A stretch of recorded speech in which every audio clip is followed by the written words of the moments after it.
कौड़ी। अंजना ओम कश्यप ने टीचर्स को कल कह दिया कि ये कौड़ी के हैं, टीचर्स कौड़ी के। तो अंजना ओम कश्यप के लिए मैं ये दिखा रही हूँ कि अगर टीचर्स कौड़ी के हैं तो अंजना ओम कश्यप जैसे जो पत्रकार हैं वो फूटी कौड़ी के हैं। इनकी बहुत सारी प्रॉब्लम्स हैं। अब इतना समझ में आ गया कि अपनी आवाज खुद बुलंद करनी पड़ेगी। जब भी कोई गलत बयानबाजी करे, चाहे वो स्टूडेंट्स को लेकर हो, टीचर्स को लेकर हो, या किसी भी एक जाति पाति को बांटने की कोशिश करें धर्म विशेष पर, तो 100% हर एक को अपने लेवल पे बोलना चाहिए। उससे बड़ी बात और कर दी है। अब मैं तुम्हें दो चीजें दिखाती हूँ बेटा। देखो, ये एक चीज है, तुम्हें थोड़ी दिखाई दे रही है? ये एक बीच में गोल सी एक चीज, इसके अंदर देखो, ये दिख रहा है? ये सीपी नहीं होते हैं बेटा, सीप जो होते हैं समुद्र में, कभी अगर तुमने देखा हो सीप मिलता है। इसको ना पहले एक इकाई थी बेटा, ये पैसा तो था नहीं, रुपए थे नहीं उस टाइम पर, ये कौड़ी कहलाती थी, कौड़ी। तो ये कौड़ी है। और अब इसको देखो जरा, इसके बीच में तुम्हें एक छेद दिखाई दे रहा है, ये है फूटी कौड़ी। अंजना ओम कश्यप ने टीचर्स को कल कह दिया कि ये कौड़ी के हैं, टीचर्स कौड़ी के। तो अंजना ओम कश्यप के लिए मैं ये दिखा रही हूँ कि अगर टीचर्स कौड़ी के हैं तो अंजना ओम कश्यप जैसे जो पत्रकार हैं वो फूटी कौड़ी के हैं। इनकी कोई रिस्पेक्ट नहीं है। और सबसे छोटी इकाई थी कौड़ी। तो अंजना ओम कश्यप ने टीचर्स को कौड़ी का बनाया। कारण, टीचर्स की बातें ज्यादा वायरल होती हैं बजाय न्यूज चैनल्स के। और क्या कहा उन्होंने कि टीचर्स वैसे ही आ जाते हैं, कुछ भी बोल देते हैं। तो बेटा मैं तुम्हें बता दूं, अगर कोई टीचर आके किसी सोशल मीडिया के प्लेटफॉर्म पे बोलता है, मैं एक टीचर हूं, मैं 100% श्योर हूं कोई टीचर बिना किसी भी जानकारी के एकदम आके नहीं बोलता। अगर मैं ये कौड़ी और फूटी कौड़ी लेकर आई हूं ना, तो मैंने देखा कि जब ये रैंकिंग की रिपोर्ट आई तब मीडिया ने क्या किया। मीडिया तो कहीं नहीं आया सामने। हमारे प्राइम टाइम की खबरें बन जाती हैं, झालमुड़ी में खुशबू कैसी है, कौन सा तेल है, 10 रुपए की है। और मैं देख रही थी अंजना ओम कश्यप के कारनामों में, तो उन्होंने बांग्लादेश के एक भैंसे की तुलना डोनाल्ड ट्रंप से की थी कि वो भैंसा, उस भैंसे को डोनाल्ड ट्रंप नाम दिया गया, इसलिए किसी ने उसको खरीद लिया ताकि उसको काटा ना जाए। क्या लेवल है हमारी पत्रकारिता का। और अंजना ओम कश्यप ना सबसे हाईली पेड इनमें आती हैं, जो ये होते हैं क्या बोलते हैं इनको, जर्नलिस्ट। कितनी बड़ी नेगेटिव एक खबर बनी थी जब व्लादिमीर पुतिन सामने बैठे थे और दो ये महिलाएं, हमारी सो कॉल्ड सबसे बड़ी पत्रकार, जो इनकी बॉडी लैंग्वेज थी, जिस तरीके से ये बैठी थी, बोलना नहीं चाहिए लेकिन वो बेहद नेगेटिव, उसको सुन लेना, देख लेना। ये कहा गया था कि कम से कम जब सामने इतने बड़े पद का आदमी बैठा हो, दुनिया में रशिया कितनी बड़ी कंट्री है, और उसके सामने जब तुम बैठी हो, उसकी पोजीशन देखो बैठने की और अपना तरीका देखो। ये कोई नॉर्मल लीडर नहीं था कि मुंह उठा के उसके सामने बैठ गई हैं, जिनको बैठने तक की इतनी समझ नहीं है कि वर्ल्ड लेवल के लीडर के सामने बैठा कैसे जाता है। वो कंपेयर कर रही हैं कि टीचर्स की जो औकात है वो कौड़ी की है, और टीचर्स कुछ भी बोल देते हैं। और कह रही हैं शिक्षक और टीचर में अंतर होता है। फिर कह रही हैं कि स्कूल कॉलेज में बच्चे नहीं जाते, वो कहते हैं कोचिंग की तरफ चलो। तो भाई तुम स्कूलों में जो कमियां हैं उन पे काम क्यों नहीं करवाते? सरकार तुम्हारी अगर सुनती है, क्या हम सब नहीं जानते स्कूलों में टीचर्स की भर्ती नहीं होती? कितने स्कूल्स हैं जो 10वीं के बाद साइंस स्ट्रीम पढ़ाते ही नहीं है। गाँव का कोई लड़का लड़की पढ़ना भी चाहे ना तो वहां स्ट्रीम ही नहीं है, उसके लिए शहर जाना पड़ेगा। इतना किराया कौन देगा? बेटियों की सेफ्टी सिक्योरिटी भी तो मैटर करती है। वो न्यूज कभी नहीं बनेगी। ये न्यूज बनेगी कि झालमुड़ी में सरसों के तेल की भीनी खुशबू आती है और मेलोडी कितनी चॉकलेटी है, 1983 में बननी स्टार्ट हुई। ये हमारा स्तर है बेटा। इसलिए अंजना ओम कश्यप जैसे लोगों को डिग्रेड होके उन्होंने देश का भी बंटाधार कर दिया। और मुझे ऐसा लगता है कि जब मेन मीडिया अपना काम छोड़ दे तब टीचर्स और स्टूडेंट्स, क्योंकि बेटा ताकत है टीचर्स और स्टूडेंट्स। जब स्टूडेंट्स को उन्होंने ये कहा बेरोजगारों को कि ये कॉकरोच हैं, तो देखो सब टीचर्स ने इसके खिलाफ आवाज उठाई और कितनी जल्दी ये न्यूज वायरल हो गई, कितनी मिलियंस में। इतनी बातें इन मीडिया वालों की नहीं चलती जितनी अब स्टूडेंट्स अगर चाहें तो टीचर्स को। और तुम्हें क्या लगता है बच्चे पागल हैं? जैसे मीडिया सोचती है बच्चे पागल हैं, कोई पागल नहीं है बेटा।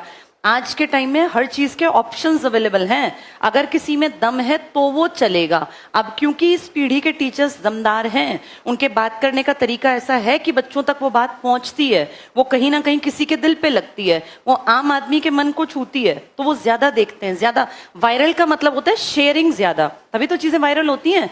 किसी को अगर वो बातें अच्छी लग रही हैं तो उनको ये बात बुरी लगने लग गई कि टीचर्स आजकल करते क्या है कि बस अपना पैसा छाप रहे हैं। और टीचर्स उनको वो अच्छे लगते थे जो टूटी साइकिल पे चलते थे। जब टीचर्स पैसा कमाने लग गए, हक की बात करने लग गए, बराबरी की बात करने लग गए, या बच्चों के मुद्दों को सीजेआई की गलती भी पकड़ने लग गए, तो टीचर्स खराब हो गए। तो ये हमें देखना पड़ेगा हमको, जो हम टीचर्स और स्टूडेंट्स हैं, कि अब जब राजनीति अपने सबसे खराब एक उस पर आ गई है ना कि भाई कुछ भी हो रहा है, किसी को फर्क ही नहीं पड़ रहा। पेपर लीक हुआ एक बार तो क्या संभल नहीं जाना चाहिए? बार बार गलती, बार बार गलती। 12वीं के उस बच्चे ने अपना पेपर रीचेकिंग के लिए भेजा तो उसमें गलती। यानी ना तो स्कूल में बच्चे सेफ रह गए, ना कॉलेजेस के एग्जाम्स में बच्चे सेफ फील करते। कॉम्पिटिटिव वर्ल्ड का तो बिल्कुल बंटाधार करा रखा है, नीट की हालत, बाकी एग्जाम्स की हालत। तो इस पूरे टाइम में अब ये भी कह रहे हैं कि अब एक ऑप्शन ये भी बता रहे हैं ना कि हमारी फौज जो है वो पेपर में, ये हालत है कि पेपर लीक करने से बचाने के लिए भारतीय फौज तैनात की जाएगी।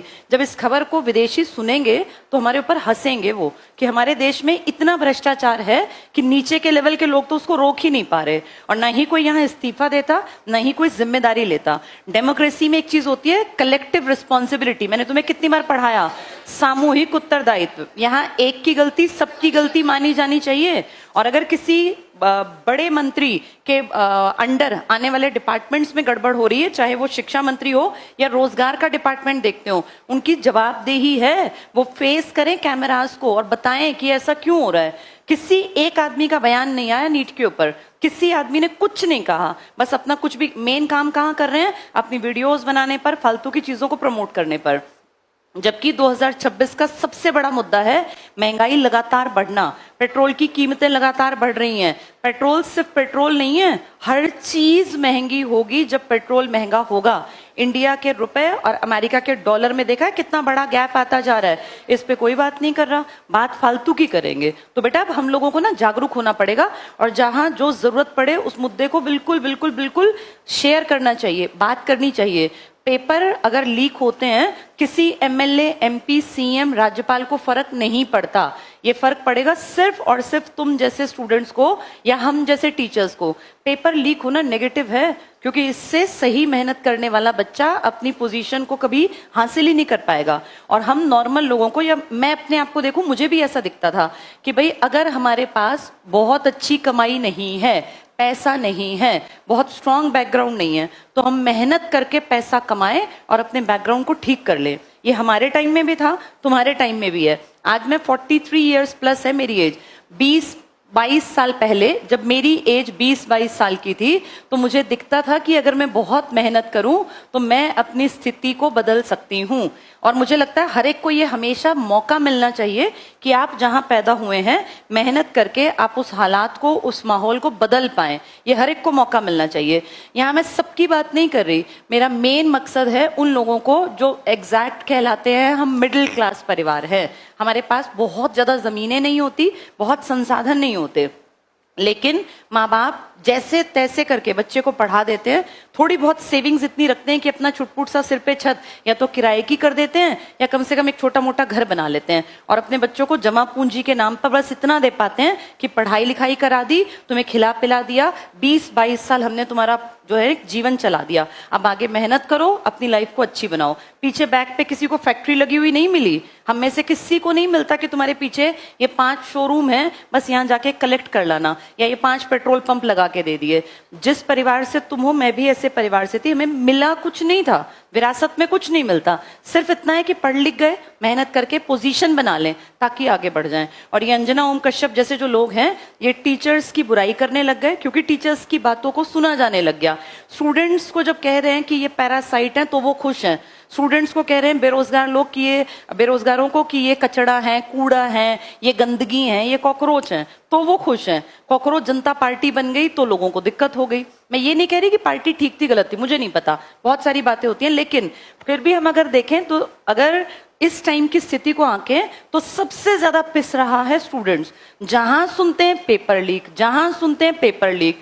एक स्कूल में पढ़ने वाला, कॉलेज में एडमिशन की इच्छा रखने वाला, CUET वाला और रोजगार की इच्छा रखने वाला, 3 ही लेवल तो है हम स्टूडेंट्स के, या तो स्कूल वाले या कॉलेज वाले या नौकरी की इच्छा रखने वाले। मिडिल क्लास इन तीनों में से ही तो दुखी बैठा है। आज हालात ये हैं कि ना तो ये पता कि नौकरियां कब निकलेंगी, जब निकलेंगी तो उनका पेपर कब होगा, वो कहीं स्टे में तो नहीं रोक दी जाएंगी, कहीं पेपर होने के टाइम पे लीक तो नहीं हो जाएगा, रिजल्ट कब आएगा, नॉर्मलाइजेशन का प्रोसेस क्या होगा, कहीं मेरे नंबर बहुत अच्छे आने के बावजूद कट तो नहीं जाएंगे। अगर इस टाइम हम देखें तो कितने ज्यादा प्रेशर में हैं वो बच्चे जो पढ़ रहे हैं। जैसे मैं अगर देखूं, हमारे दिमाग पे इतना प्रेशर नहीं था, हमें पता था मेहनत करेंगे पेपर पास हो जाएगा, एक नहीं दो नहीं 3-4 बार पढ़ते रहेंगे, लगातार पेपर देंगे, पेपर पास होगा। पर मुझे दुख होता है सोच के कि जो अब 2021 में यूपी में लेखपाल का पेपर आया था, 21 में सोचो किसी ने पेपर दिया और पास नहीं हुआ, भाई हो जाती है गलती। अब वो बच्चा बैठे बैठे कि दोबारा आएगा तो मैं बढ़िया करूंगा, दोबारा आएगा बढ़िया करूंगा। 2026 में पेपर हो रहा है, यानी उस बच्चे के 5 साल बेरोजगारी में उसका खर्चा किसने दिया, वो कहाँ रेंट पे रहा, उसने कैसे पढ़ाई की, उसके खाने पहनने उड़ने का साधन किसने मुहैया कराया। और अगर वो उस टाइम पर वो लड़का या लड़की 23 या 24 साल के थे तो उनके ये 5 साल इसका खामियाजा कौन भुगतेगा। अब वो हो गए 28 साल के, 29 साल के, वो कहाँ जाएं, ना वो शादी कर पाए, ना वो घर बसा पाए, ना उनकी नौकरी लगी, ना बुजुर्ग होते माँ बाप को कोई केयर दे पाए। कईयों के तो इस बीच में पिता भी चले गए, जिनका सपना था कि पिताजी के हाथ में पहली तनख्वाह रखनी है हमें। कितनी सारी चीजें होती हैं बेटा, इन सब का असर किस पे आता है, सिर्फ मिडिल क्लास पे। अमीर तो आएंगे, 2 डायलॉग बोलेंगे और चले जाएंगे। अब जो बेचारे 26 में, चलो कोई नहीं 5 साल हमने जैसे काटे, लेकिन 26 का पेपर फिर लीक हो गया। अब ये पेपर कब होगा, अगले 5 साल। उस बेचारे को देखना जो उस टाइम 24 साल का लड़का था, वो 34 साल का बैठा रहे कि पेपर होगा तब मैं लेखपाल लगूंगा। ऐसे कितने लोगों की जिंदगी इन्होंने बर्बाद कर दी, इस पे कभी डिबेट नहीं करते। आज हालत ये है कि अपनी आवाज खुद से लगानी पड़ रही है, और मुझे ऐसा लगता है कि बहुत ज्यादा जरूरत है कि अब लोग संगठित हों। ये वाले लोग नहीं है नेतागिरी टाइप के, जिनकी झूठी रैलियां इकट्ठे करके लोग 500-500 रुपए बांट देंगे, बाद में फोटो की इतने लोग आए। रैली में कोई भी इंसान नहीं जाता जो क्वेश्चन पूछ सकता हो, वहां सब वही होते हैं कि कब खत्म होगी, कब 500 या 1000 रुपए मिलेंगे, या कब खाना मिलेगा। जैसे तुम जैसे जो स्टूडेंट्स है ना, अब बेहद जरूरी है कि सब लोग संगठित हों, गलत के खिलाफ बुलंद आवाज उठाएं, क्योंकि अब पानी बेटा सिर पे से गुजर गया, बिल्कुल ही हद दर्जे की बेशर्मी हो गई। तुम अपने आप को भी देखो, तुम लोगों ने सीईटी का नाम सुना था, और ये घटना है 2022 की, जब पहली बार पेपर लिया। उस 22 से आज जब मैं ये बात कर रही हूं, हम ये बात कर रहे हैं जून 2026 में। तब क्या कहा था कि हर साल सीईटी लेंगे, 2026 भी आधा चला गया, तब से सिर्फ एक बार सीईटी हुआ था 22 में, और दोबारा हुआ है 2025 में। उस 25 के बेसिस पर अब तक कोई नौकरी बड़े लेवल की नहीं निकली। हरियाणा पुलिस का प्रोसेस चल रहा है। जैसे कितने डिपार्टमेंट हैं जो खाली पड़े हैं, क्लर्क की नौकरियां, ग्राम सचिव की, खाली पड़ा है सब कुछ, लेकिन निकालनी नहीं है। क्यों, किस चीज का वेट करते हैं कि जब इलेक्शन आएगा ना तब निकाल देंगे 30, 35, 40 हजार इकट्ठी। उतनी इकट्ठी ना निकाल के हर साल 5,000, 10,000, कुछ लोगों को तो नौकरी दे दो, कुछ लोग तो बेचारे फ्री हों, और अगले फिर सोचें कि ये लग गए तो हम भी पढ़ के लग जाएंगे। फिर एक साथ अपने इलेक्शन के चक्कर में कि एक साथ 50,000 निकाल देंगे, वाहवाही हो जाएगी। ये नहीं सोचते 5 साल वो लोग कहाँ से खाना खाएंगे, जिनकी 12वीं बड़ी मुश्किल से हुई है, और फिर कहेंगे अपने काम धंधे कर लो। अपना काम धंधा करना इतना आसान है इस देश में, अपने काम धंधे के लिए पैसा नहीं चाहिए। कोई भी बैंक क्या किसी बेरोजगार को लोन दे देगा, कोई नहीं देता। बहुत सारी प्रॉब्लम्स हैं। अब इतना समझ में आ गया कि अपनी आवाज खुद बुलंद करनी पड़ेगी। जब भी कोई गलत बयानबाजी करे, चाहे वो स्टूडेंट्स को लेकर हो, टीचर्स को लेकर हो, या किसी भी एक जाति पाति को बांटने की कोशिश करें धर्म विशेष पर, तो 100% हर एक को अपने लेवल पे बोलना चाहिए।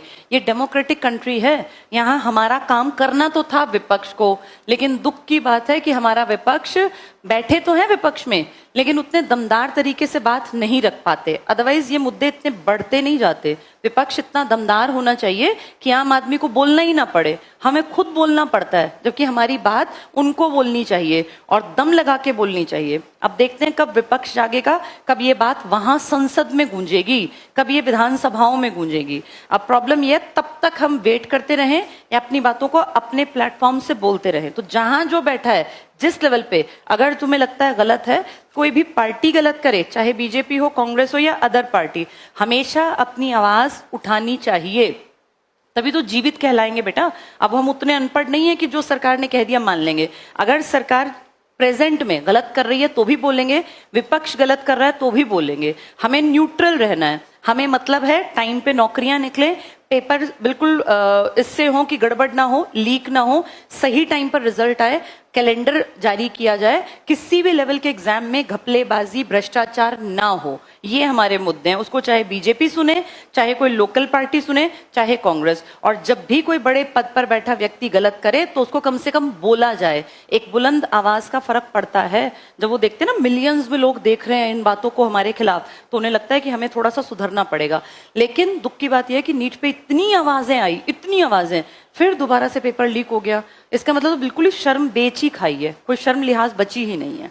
चलो हम क्या कर सकते हैं, टाइम टू टाइम अपनी आवाज को कोशिश करें, सुनी जाए, पर बेटा पढ़ाई साथ साथ जारी रखना, क्योंकि जिस दिन पेपर होगा ना वो अचानक से ही होगा।